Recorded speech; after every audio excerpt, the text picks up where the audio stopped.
One of the central principles of my life is that no one knows enough to be a pessimist about anything.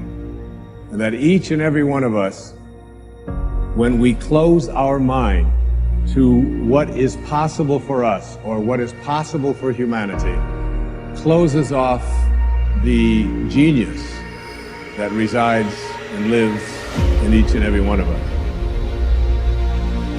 Don't count yourself out. Don't say, I can't do that. You don't know what you cannot do if you're not willing to challenge yourself. Decide that you're going to do something about it. Don't sentence yourself to a lifetime of being miserable, a lifetime of being broke, a lifetime of being unhealthy. Don't sentence yourself like that. You are a human being. Don't volunteer your life that way. Your life has too much value to the universe. You've got something to contribute. You've got something to give.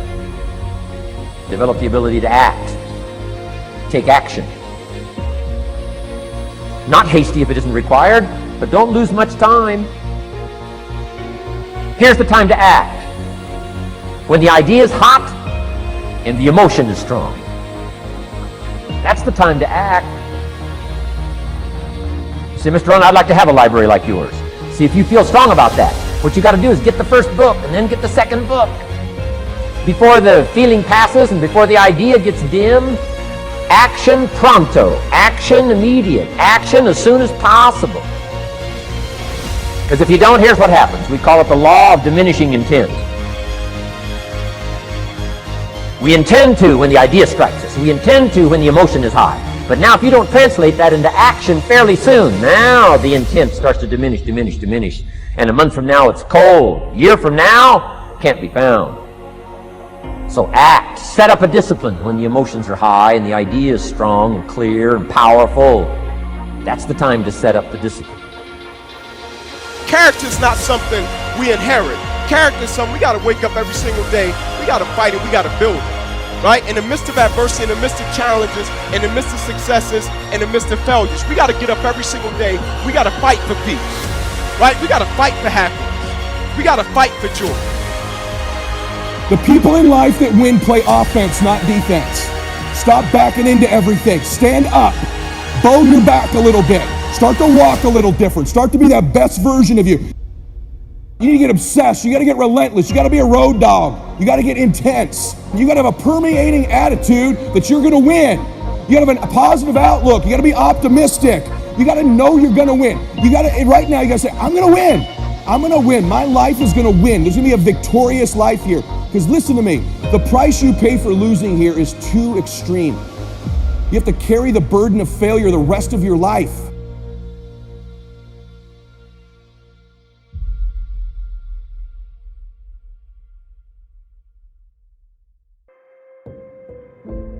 I have a theory that I've been working on for a very long time, and what happens when I read something is I plug it into the theory. So I know the full outline of the theory. It'd probably take me 45, 50 hours to lay it out in lectures. I've done that online. But it grows and grows and grows and grows, and I know where to put everything. So if I read something, I think, oh yes, that slot's there.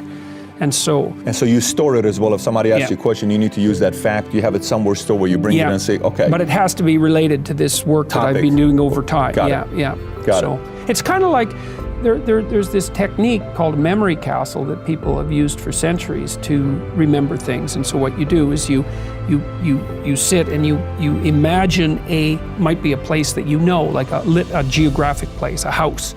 And then you can place the things that you remember. Imagine you walk through the house. You can place the things that you want to remember at different locations in the house. But you have to turn what you're remembering into an image. And then you can walk through the house and you can lift things up and find what it is that you're trying to remember. I sort of do that with this theory. It's like it's been, I've literally worked on it it's been 40 years. And so I know the story and I know its branches, and I keep adding to it and shifting pieces around from time to time. We all like to think that we really do flow, that we kind of move easy and we are easy, and people look at us and it's just kind of soothing to their soul to have us around. But to be honest with you, Many times we don't flow, and when we don't, it's because a surprise or something that we didn't like, and sometimes my flow doesn't go. It just kind of stops right where it is because there's something happening that it's not easy for me to move with. My father, when I was young, said, John, it's not what happens to you that counts, it's what happens in you. You're going to have a lot of things happen to you that aren't good, but if your attitude and spirit is right, you can keep going, you can keep flowing. So when we stop that flow in our life, it's almost always because something rubbed us the wrong way, something surprised us. We don't like what happened. I would just encourage you to remember my dad's advice. It's not what happens to you, it's what happens in you. The moment that you choose to do the right thing on the inside, guess what?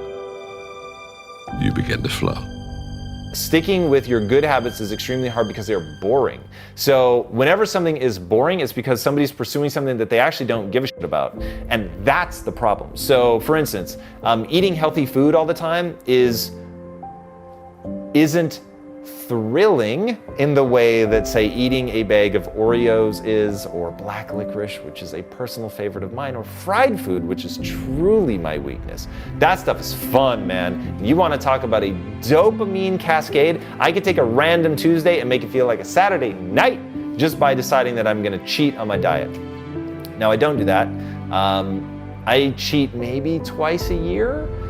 So it is, when I say it is crazy rare, and yet my life is full of things that thrill me. And I use that word on purpose. Now, what it comes back to is going back to the whole topic of today, habits and how you stick with them even when you're bored, even when it's not interesting anymore, long after it stopped being fun. The very secret to habits is caring about the thing that habit is meant to lead to. But for real, like really, what do you care about? And for instance, here is a life I pass no judgment on. Man, because if this is what you want and it like you love it and you're filled with fulfillment, it's amazing, great. If you want to sit at home all day and you want to cut your life to the absolute quick financially so that you're living in a tiny hovel with 5 other people, fine. And you're eating Tina's burritos. I don't even know if they still exist, but when I was way hardcore poor, they were awesome because it was 3 for 99 cents, which was amazing. So I could live off of that, and you're cool. You boil it down to nothing. You don't have a car, no insurance, nothing, and you accept that my life is going to be shorter than it would otherwise be, and what I'm going to do is I'm going to smoke weed a lot, and I'm going to eat bad food a lot.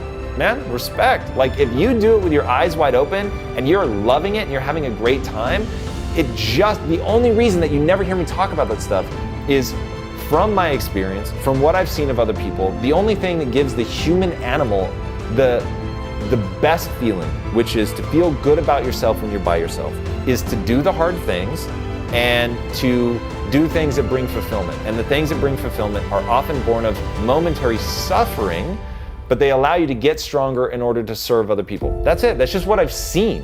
So I don't think it's better than the alternative that I just described. It's just the only thing that I've seen really lead to that sense of like deep fulfillment. So my thing about the specific part about the good habits are hard to stick with because they're boring, just you've got to attach habits to things you actually really and truly care about. No one can tell you what to care about. You can certainly build that into your life. You can take something that's an interest and build it into something you care deeply about, which I've talked endlessly about, so I won't go into it here, but that is very, very possible. Associate your habits to that thing. Suddenly the habits will be very easy. Don't judge yourself. Live your life the way you want, but respect the realities of neurochemistry. In the business community, the number one question they're asking me right now is how to deal with millennials. Yeah. And you know, Forbes magazine #2 challenge. Yeah, and so what I say to them is this: before we deal with them, before we fix them or whatever we're going to do with them, they don't think they need fixing. that's exactly right. But we do. Maybe they don't. But we do. But we do. I share with these leaders, value them. You see, everything begins with valuing people. There are gaps, obvious age gaps, thinking gaps.